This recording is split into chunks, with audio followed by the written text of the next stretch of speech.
wabarakatuh. Sebelumnya perkenalkan, nama saya Andi Aidil, seorang mahasiswa dari Universitas Negeri Makassar, Fakultas Teknik, jurusan Pendidikan Teknik Elektronika angkatan tahun 2022. Baik, divideokan fungsi dari setiap komponen yang ada pada blok diagram sistem komunikasi radio. Nah, di mana di sini terdapat beberapa komponen. Yang pertama itu ini adalah sinyal informasinya, kemudian ada modulator, amplifier dan RF amplifier, kemudian ada mixer, ada local oscillator, ada EF amplifier, dan ada demodulator. Dan ini adalah sinyal keluaran dari yang dikomunikasikan tadi. Baik, di video kali ini saya akan menjelaskan fungsi dari setiap perangkat atau komponen di telekomunikasi radio, sistem komunikasi radio. Baik, pertama di sini ada yang namanya sinyal informasi. Nah, di mana sinyal informasi di sini bisa kita lihat bahwa fungsi dari sinyal informasi atau sumber informasi adalah titik awal dari proses komunikasi. Ini berupa mikrofon untuk mentransmisikan suara, sensor untuk mengambil data lingkungan atau perangkat lainnya yang menghasilkan sinyal yang akan dikomunikasikan. Jadi sinyal informasi ini adalah sinyal inputan yang akan di sistem komunikasi. Modulator ini berfungsi untuk mengubah sinyal informasi agar sesuai dengan sinyal pembawa yang dapat ditransmisikan melalui saluran radio komunikasi radio.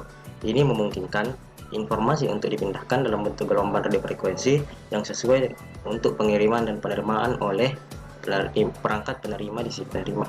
Jadi modulator ini mengubah sinyal yang tadinya hanya berupa sinyal informasi biasa atau transmisikan pada sistem komunikasi radio. Kemudian di sini ada carrier atau oscillator. Nah, carrier atau oscillator ini adalah sumber sinyal pembawa radio yang esensial dalam sistem telekomunikasi radio. Ini menghasilkan sinyal pembawa yang membawa informasi yang akan dikirim dan harus memiliki stabilitas frekuensi yang tinggi agar komunikasi yang efisien dan handal dapat terjadi antara pemancar dan penerima. Jadi fungsi dari carrier oscillator ini ada sumber sinyal pembawa radio frekuensi yang tadi setelah dimodulasi. Nah, ini sumber sinyal pembawanya. Kemudian di sini ada RF power amplifier. Dari namanya saja bisa kita lihat, bisa kita bayangkan dari fungsi dari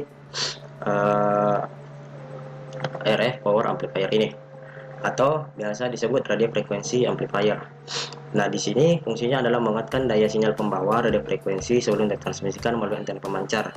Ini penting karena sinyal pembawa seringkali memiliki daya yang rendah setelah dimodulasi, dan daya yang tinggi diperlukan untuk mencapai jarak komunikasi yang diperlukan. Jadi di sini kan ada antena pemancar. Nah, di fungsi dari RF power amplifier ini adalah menguatkan sinyal yang telah dimodulasi tadi agar bisa sampai ke antena yang lainnya. Kemudian di sini setelah sinyalnya diterima oleh antena yang lain, kemudian masuk ke RF amplifier. Nah, fungsinya hampir sama seperti RF power amplifier, yaitu untuk meningkatkan daya sinyal pembawa radio frekuensi. Sinyal pembawa seringkali memiliki daya yang rendah setelah dimodulasi sinyal informasi, dan ini tidak mencukupi untuk transmisi jarak jauh atau komunikasi yang efektif. RF amplifier mengambil sinyal pembawa yang lemah dan menguatkannya sehingga memiliki daya yang cukup untuk mencapai penerima di jarak yang dituju. Jadi setelah tadi dikuatkan oleh RF power amplifier, kemudian dipancarkan, di sini dikang ke perangkat lainnya.